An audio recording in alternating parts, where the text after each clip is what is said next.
Is it possible for Zambia to achieve aspirations enshrined in Vision 2030, which speak to economic development and just generally economic self-sufficiency amidst power deficit?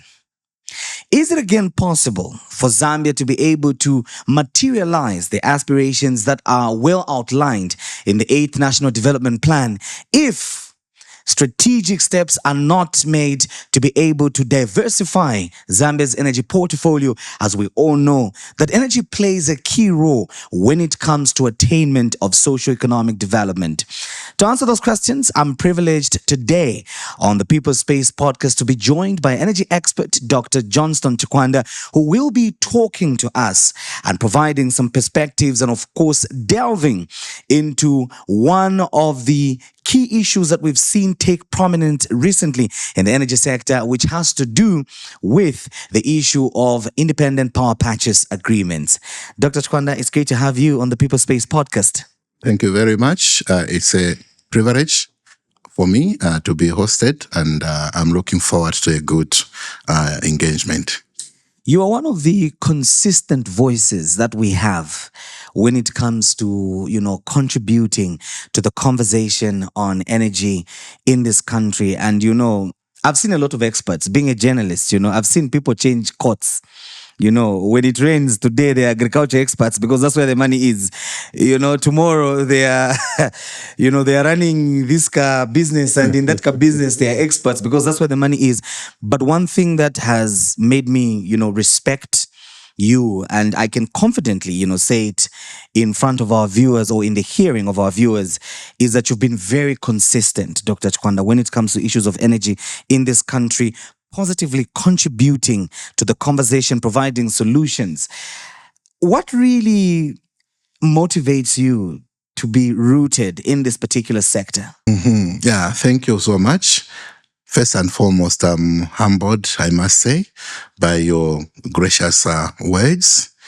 And for me, when I left the University of Zambia, I straight went into the energy sector. And that's where I've spent all my work career, both within Zambia and outside the country.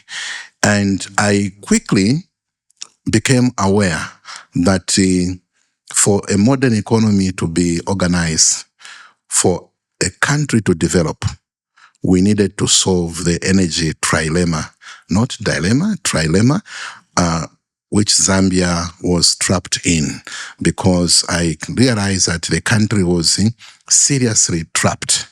And on one side, the tariffs were very low, and everyone was scared to touch them for different reasons, including political backlash. And on the other side, our generation not being balanced properly, it was a monodependence. And then on the other angle, the aging or inadequate infrastructure. So these three pillars at the corners of the pyramid, so to speak, trapped Zambia, and that it would take significant amount of reforms and the political will to untrap Zambia out of the trilemma and be able to start moving towards the universal access rate by 2030. So I have a passion for the energy sector, incredible passion. And for me, even when I'm sleeping, sometimes I dream, transmission lines for power lines. Sometimes I see filling stations in my dreams. And so I'm so passionate about that. And when I served also in a few positions of importance, for instance, I served in the Indeni board and even chaired that board. I served in the Energy Regulation Board, and I served in RIA, Rural Electrification Authority, and chaired that board. I gained front row insights into the challenges that the country was facing, and that it was going to need concerted efforts if we are to make meaningful progress in terms of electrifying the countryside. And other countries as well have been there, some of them doing considerably well than what we are doing. So my motivation is based or rooted in the realization that if we want to see development in the country, which I want to see, if we want to see industrialization, we need to resolve the energy trilemma for the country. You've mentioned something very interesting, gaining insight into the front row of the problems that currently beset the energy sector. And I think one of the solutions so far that we've seen take prominence among many others is the issue of power purchase agreements. We would like to find out, first of all, before we get into the nitty-gritties of what power purchase agreements are, can you explain to our viewers what these power purchase agreements actually are? Mhm. Before the liberalization of the economy, meaning opening up the economy to private players, ZESCO was the only company that was allowed to invest in generation, building of transmission lines, power plants where you're generating electricity, including transmission lines and distribution in the whole country. But after liberalization, to open up the economy so that more players can enter, the law was changed in 1995. That's when the reforms started. And I've been following the energy sector reform since then and participating and driving. That is where you see that consistency you talked about. Mm-hmm. That's where it comes from, because it's the energy sector reforms that I follow consistently, regardless of which administration comes in. My eyes are on the energy sector reforms. Yeah, so after opening up and allowing private sector participation, we started seeing independent power producers. These are companies that are not state-owned, also coming in to say, I'll build a power plant and I also want to supply. Now, because of the way the infrastructure sits, it started making sense for these independent power producers to supply to ZESCO only. And then ZESCO goes to sell to the customers, end users, creating what is known as a single buyer model, where all the independent power producers, when they produce their electricity, they sell it to ZESCO, and then ZESCO goes to sell to the customers using its transmission and distribution infrastructure. Nothing much wrong with this kind of model, but in our context, it created a lot of issues because the electricity coming from the independent producers is more expensive than the price at which ZESCO was selling, because ZESCO and the country has historically been subsidizing the electricity. So any investor who comes in, they will produce at a cost that is higher than the selling price. And they cannot realistically go direct to sell to the end user, because the end user will say, oh, no. I would rather buy from ZESCO, who sells it to me cheaply, than you, the private player who is selling expensively. So since we want development, the market forces then constrain the independent power producer to sell to ZESCO, who in turn goes to sell it at a loss. This is why ZESCO accumulated partly a debt that amounted to $1.3 billion, which debt has significantly been reduced, I'm told, to around $400 million. But part of it was significantly because of the disparity in the tariff at which they were buying from independent power producer to their customers. Now, if you are going to be supplying to another company, there is a document which establishes the relationship, the terms of engagement. So this is a document that is called a power purchase agreement or power supply agreement PSA. It's a document that has got a lot of implications, not just for the two parties, but also for the country as a whole. And this, maybe if there's a follow-up question, I will demonstrate and how it even led us to further amend the law, because we notice that this is not a space that can be left to only two parties without significant third party and fourth party oversight to read through that power purchase agreement, because of implications for the country in a regulated environment. If you just leave the two players alone, the producer and the off-taker. So that, in a nutshell, is in a very simple way of explaining. That is what a power purchase agreement is. Very clear and ably explained indeed. I don't know. Are you a lecturer? Because you're explaining so well. I already feel like I'm an expert in energy already. Well, I like to break down things. There are a lot of technical language which I can use throughout a conversation, but for the sake of the audience, for the sake of this, I like to break down and make sure that the language is easy to understand, avoid technical terms. But I like making presentations. Part of my life is I'm not just focused on energy. No, there are other things that I do. I can facilitate a conference. I can deliver lectures, which I've done before. Yeah, so those kind of things of conducting roadshows, they have helped me to know how to navigate.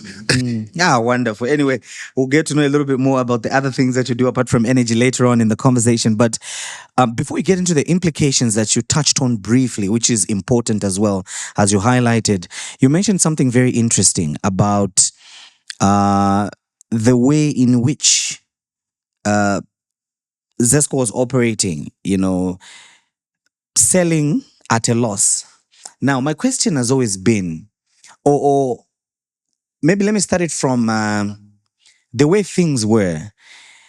You said there was nothing wrong with that kind of arrangement where an independent power producer can sell to ZESCO, then ZESCO sells to. What I wanted to find out was, in the way things that were when reforms facilitated for that, was it okay?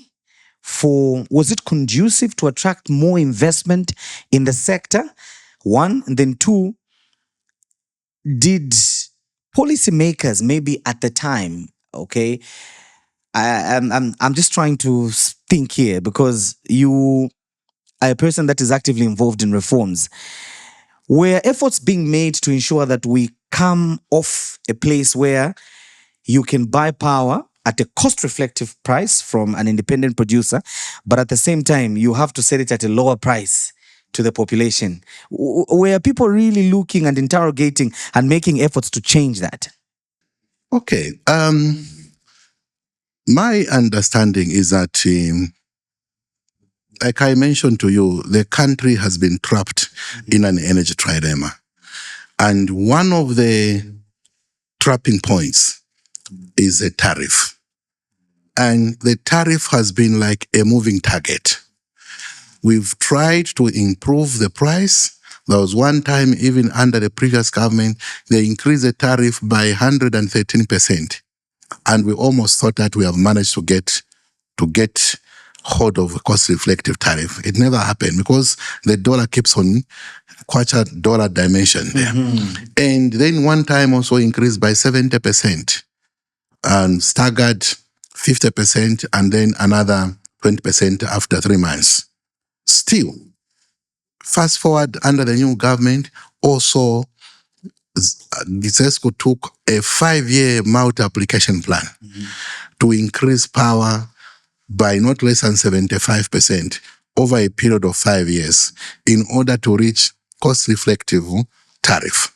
After submission of the report by the independent consultant who was investigating the levels of tariffs in the country.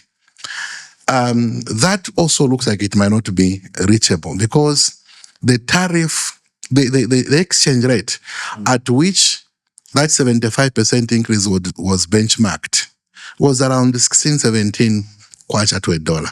But look at where the dollar is today. So meaning that this target has become a moving target. It's very difficult to meet it.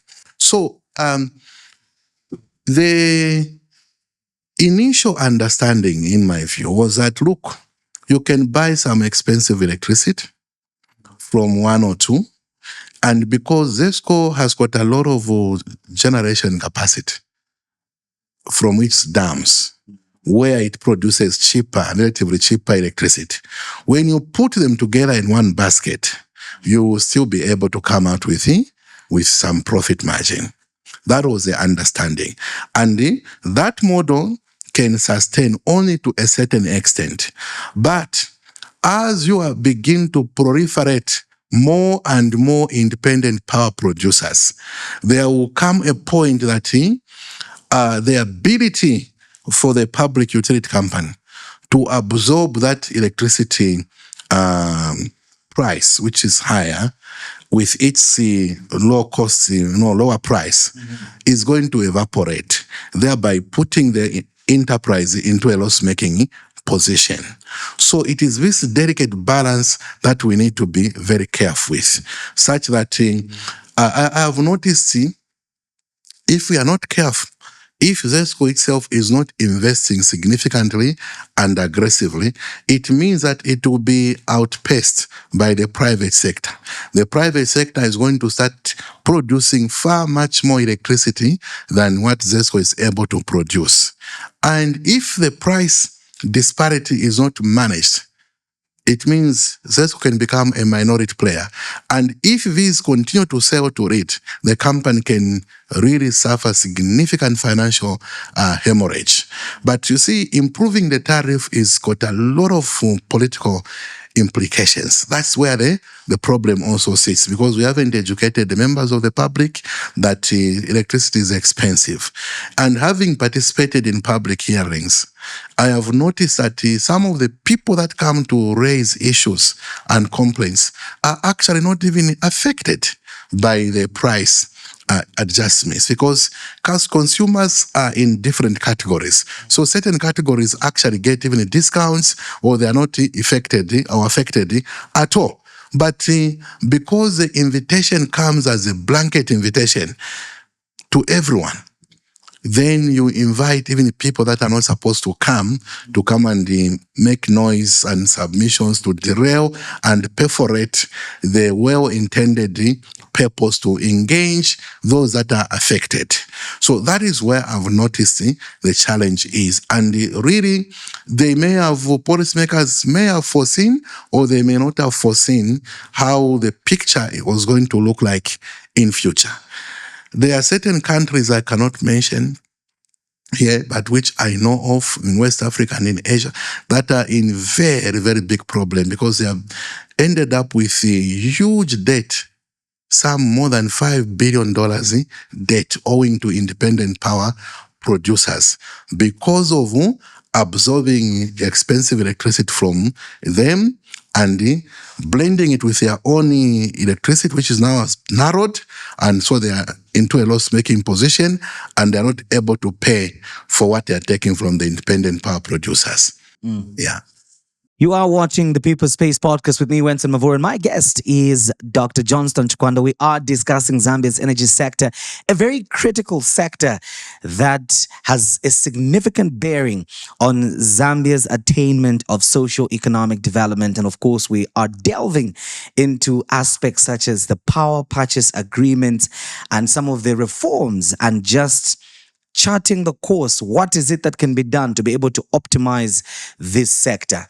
And to those of you that have been following this particular podcast, you do stand a chance to be able to win yourself some amazing prizes, ranging from mugs, t-shirts, caps, and of course, many other accessories. All you simply have to do is be interactive with us on our social media platforms. That is the People's Space Podcast on under the handle, the Center for Trade Policy and Development on Facebook and YouTube, and CTPD Zambia on Twitter, TikTok, and Instagram.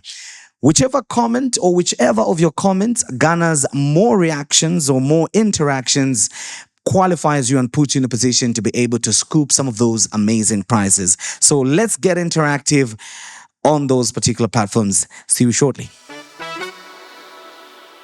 Hi everyone, my name is Jito Kayumba. I'm a special assistant to the President of the Republic of Zambia for finance and investment. And I'm so excited to be appearing on the People Space, the CTPD podcast that is absolutely phenomenal. And you should certainly tune in. And I've got a surprise for you that not only should you join and watch the show, but when you do share, you're going to get not only many prizes, but one of the prizes is that you get to come and have an interaction with me in my office at State House so we can talk more about ways in which we can develop this country.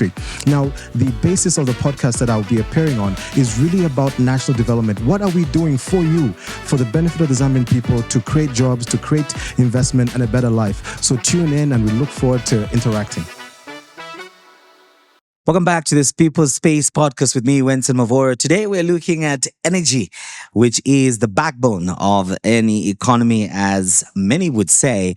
And of course, we are delving into some of the critical components of this key sector, analyzing and see how best this sector can be optimized to be able to ensure that the country achieves some of its socio-economic development objectives. And my guest is Dr. Johnston Chikwanda. Now, remember, before we went on a break, I did mention that there is an opportunity for you to not only be a follower and a keen, watcher of this particular podcast, but you do stand a chance to win amazing prizes by simply being more interactive with us. You just have to simply like or comment on any of the platforms where the People Space podcast does air, which is the Center for Trade Policy and Development on Facebook and YouTube, CTPD Zambia on Instagram, TikTok, and Twitter.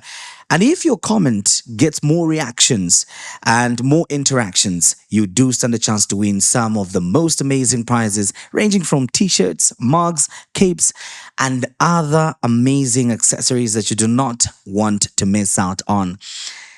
Right into our conversation, Doc. We left it off. We're looking at the power purchase agreements, and still on that, we would like to also understand what are some of the risks associated with these agreements, and what are some of the challenges that the independent power producers and key strategic institutions like ZESCO currently face. A power purchase agreement has got a lot of implications for not just for the supplier or the off-taker, but for the entire country as a whole. Previously, power purchase agreements were left to be finalized by the two parties to the agreement, and we saw that it created a lot of problems because there was no oversight, third-party oversight. So the law had to be amended in order to allow for third-party analysis of a power purchase agreement to be signed.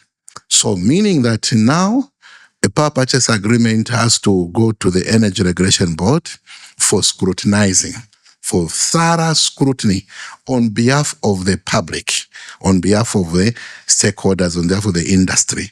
And if RB says, no, this is not safe, then ZESCO or whoever it is cannot proceed until they amend. So that meant that that amendment was to cure certain challenges that were observed with the power purchase agreement.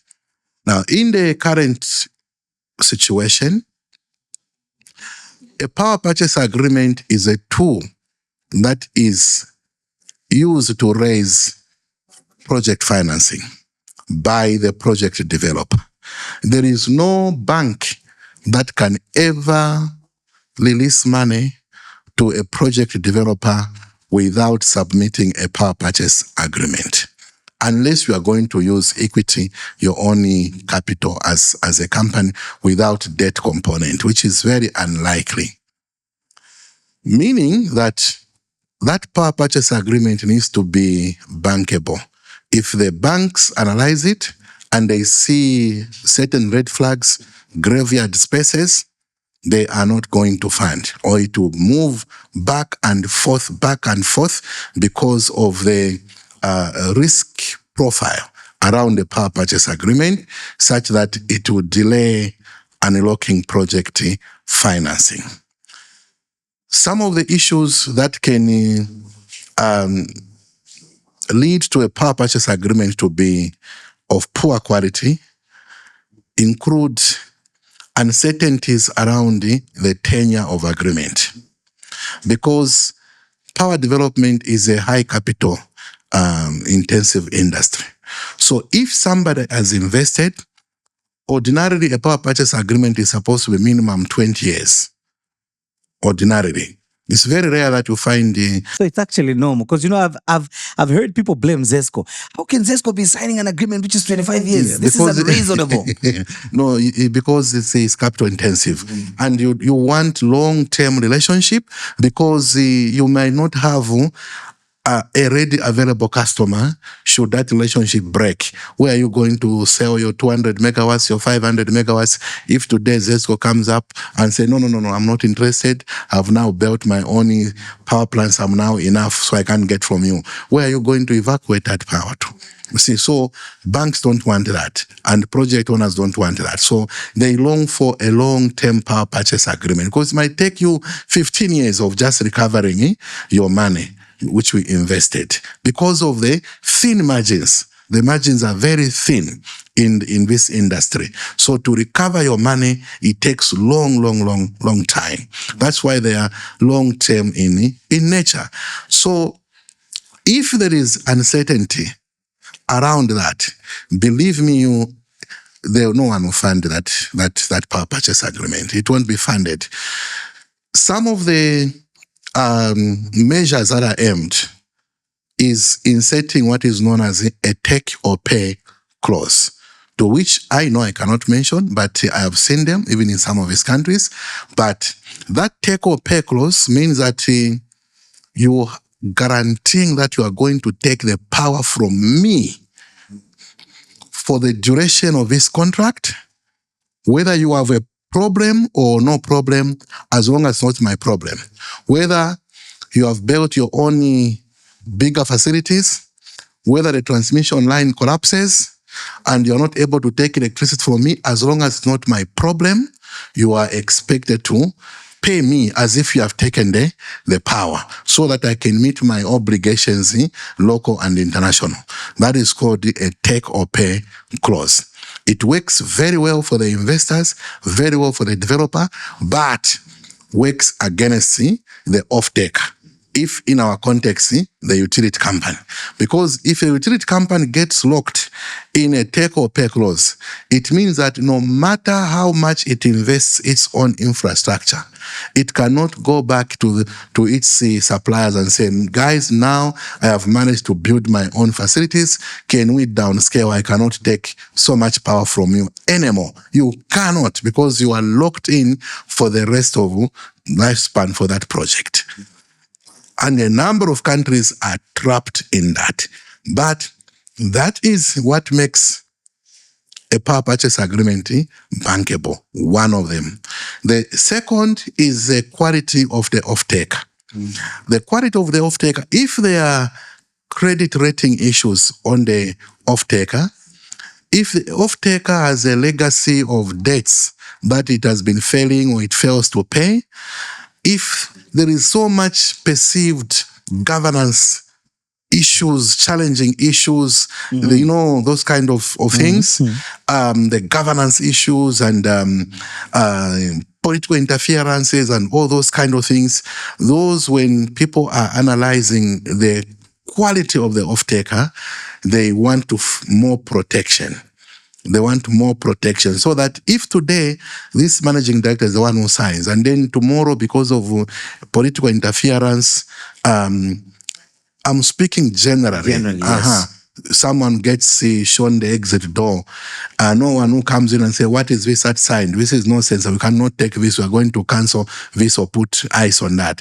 So those kind of things we don't create. If a governance is not guaranteeing much stability or much forthrightness, it also creates challenges with the banks, because they engage sometimes the external experts to help them analyze a power purchase agreement. And this off-takers might not know.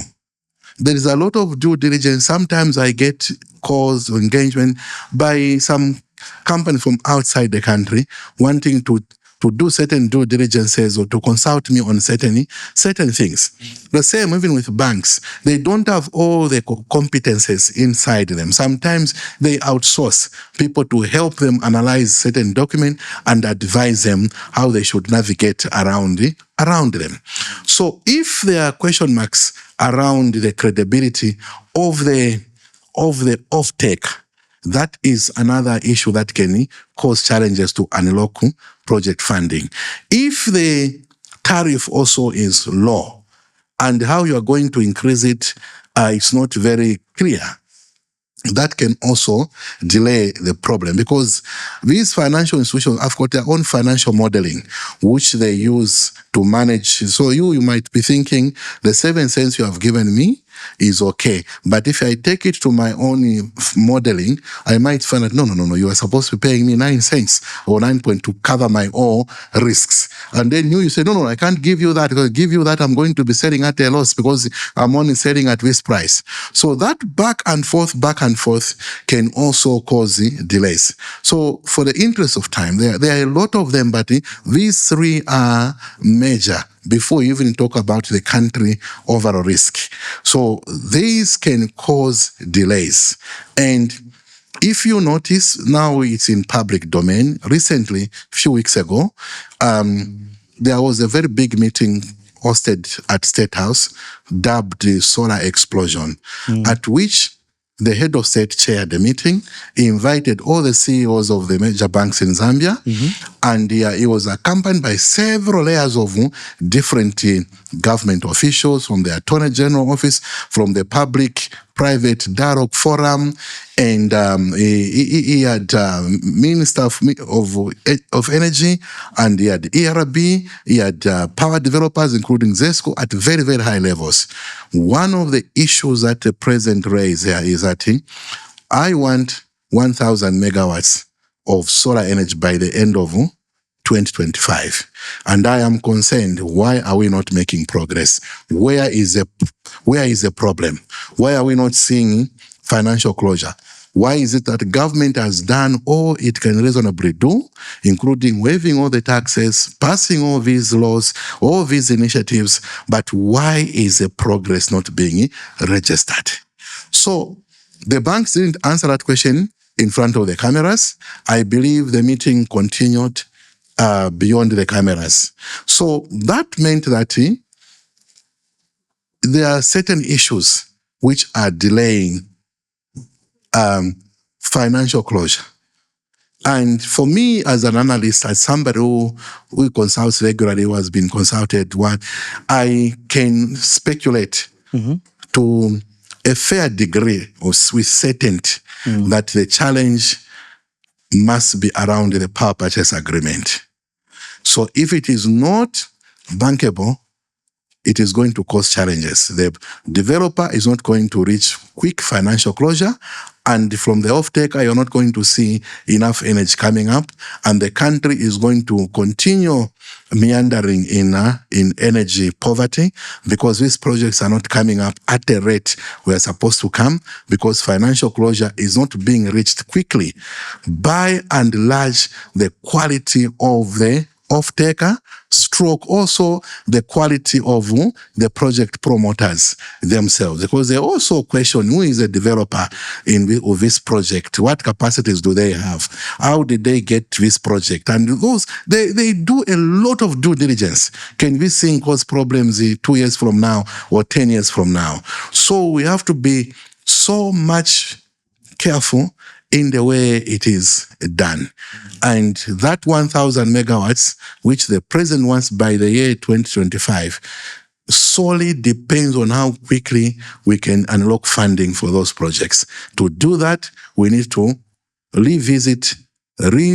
pivot the quality of the power purchase agreement. Otherwise, it will be very challenging, because even if funding was released, it is still a big challenge, because for a project at that capacity, if we are going to do 1,000 megawatts, then we are going to need approximately 2 million solar panels. 2 million solar panels, all of them are coming out of the country. You can imagine the logistical nightmare to move them to Zambia and go into construction. Nevertheless, at least we'll be on the correct driveway, and we are going to make progress. Whether this will be achieved or not, we can only hope and pray that where there is a will, there is a way, and so we can make good progress. But we desperately need funding to the industry. Okay. You've talked about the issue of funding, but before I follow up on that, we've seen an emphasis on renewable energy in the sector. To what extent do power purchase agreement support this diversification drive that we've seen?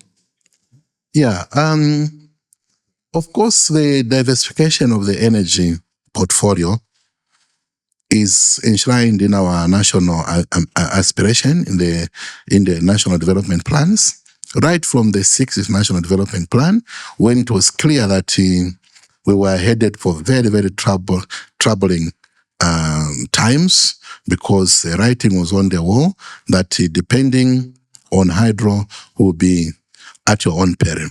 As far back as the 6th National Development Plan, we didn't do much about it. Then the 7th National Development Plan, we didn't do much about it until we got hit repeatedly. Even now, we've been hit again. So what we're trying to do is to diversify. We've been trying to diversify. So to diversify means you have to look for other sources of energy, not just renewable energy, but also thermal energy like coal from independent power producers, HFO, stroke diesel, powered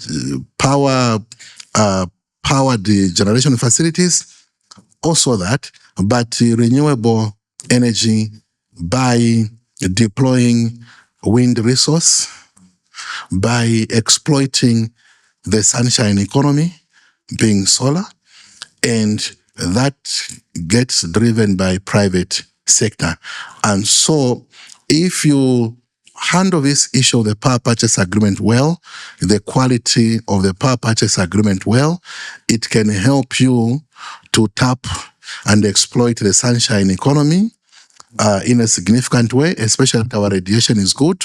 It can also help you to tap into the wind resource, which we have in a country in a number of places, and it can help you to achieve other renewable energy projects as well, as long as these two called the power purchase agreement is well calibrated, is well pivoted, and well shaped in order to attract and unlock funding. Due to the interest of time, Doc, just a quick one. You mentioned that funding is critical, to this particular sector to be able to get us where we want to be. We saw the allocation to the energy sector, about 2.3 billion kwacha. Is it really sufficient, in your view? Not at all. Not at all. First and foremost, you need to understand that when you look at the energy access report, which was recently launched by the Minister of Energy, a few months ago, it is showing that we are at about 35% electrification rate as a country, meaning that about 40% of the country has not 40%, about 60+%, almost 65% of the country has no access to energy. That same report showed that about 60% of households are still dependent on charcoal. That same report showed that 1% of households is depending on gas for cooking. Now, these are very worrying statistics.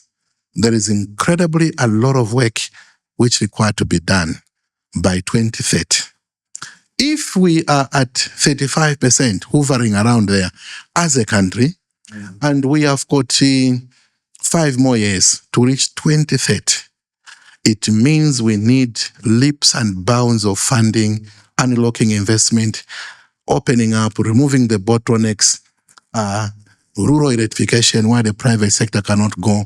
We need to fund a lot. I notice a huge funding jump towards the rural electrification authority. But then we notice that they are being hindered by public procurement requirements because they take long, this public, to navigate and go through the Zambia public procurement and be able to meet all these boxes. It takes long. We need massive speed, massive investment in the rural areas to drive and be able to significantly onboard many people. Otherwise, when we go to the United Nations in 2030, which is a date for giving progress reports on how each country has performed on the Sustainable Development Goals, it could be an embarrassing for ourselves because we have one of the lowest electrification rates in the region, despite the potential. There are countries that have reached 100% electrification.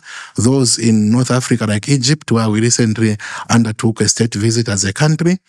In the region also, there are a number of countries that have outperformed Zambia in a significant way. So we need to see very, very, very good funding because even RIA itself, it says, according to its master electrification plan, the Rural Electrification Master Plan, they need not less than $50 million on a yearly basis in order to reach 51% of rural electrification. Not even 100%, just 51%. So we need to see much more funding to the sector. Doc, we're going to close with this one in the briefest possible way. There have been several concerns with regards to the issue of monthly price reviews of electricity. Different stakeholders, entrepreneurs, and all kinds of experts have weighed in on this matter, including the president himself. And we wanted to get your thoughts on this. Some have said we need to do away with this monthly price review, of energy prices. Yeah, the monthly price review is a policy that was adopted after consulting major industry stakeholders. Because previously, the price, nobody knew. There was no predictability of when the price is going to be changed or not. It would take longer, 60 days, 90 days. So it was also harming the oil industry. And so because also of the changes of the exchange rate frequently, so the industry, ERB, with the participation of the industry, it was felt that a monthly price review would work. Just like it is done in South Africa, in Botswana, Zimbabwe, and in Namibia, and Mozambique. And me, I'm a very honest person. I supported that policy. And I said, let's try it. I think it will help to resolve certain issues so that in case there is a benefit that is accruing to each key stakeholder, like the suppliers or the consumers, we don't have to wait for a longer period, like 60 days, 90 days, by which time that benefit will have evaporated because of the dynamic movements of the exchange rate. And everyone jumped in there. But every policy gets reviewed after some time. After some time, we all noted that the policy was not working for us. By and large, because we are situated so much inland, such that by the time your fuel moves from the coast into Zambia, now with increased traffic on the road and the border controls, it is taking almost 3 weeks, meaning that when my fuel parcel arrives in Zambia, I've got almost a week, less than a week or so, to dispose it off, or else I'll get caught up in a new price, which might plunge me in a loss. So we've noticed that due to logistical nightmares and public outcry, whether the price has come down or the price has gone up, there is still public outcry from key stakeholders. And so that led to a fact that, no, I think this policy must be changed. And that presidential directive that we need to look at a different model. And as it is, the last time I checked, with a former Director General of the Energy Regulation Board before the new one came in. He assured me that they had engaged a consultant. They were considering to engage to help them develop a formula that can manage the price maybe up to 3 months before that. Whether they have made progress on that or not, I don't know. And I'm also in darkness. But if we can find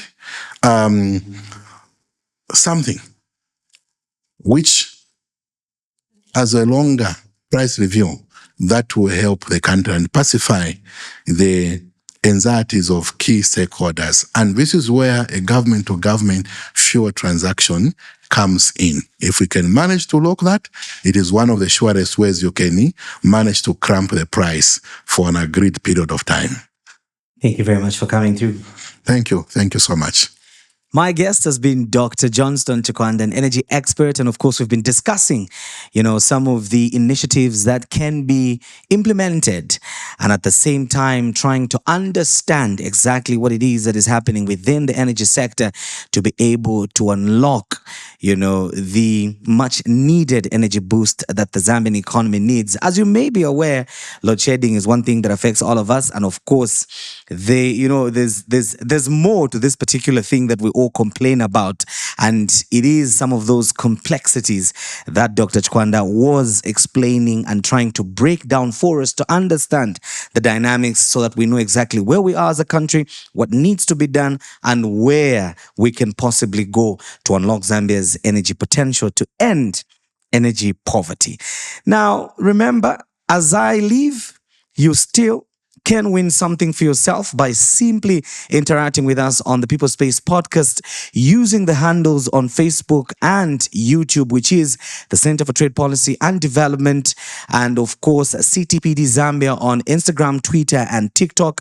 Drop a comment on those platforms, and if your comment garners more interactions and reactions, perhaps you can stand a chance to win yourself amazing prizes, which include but are not limited to mug cups, shirts, capes, and of course other amazing accessories that can serve as unique memorabilia for your house and your car, or whatever it is that it may be. So please, let's get talking, let's get interactive with us on the People Space podcast.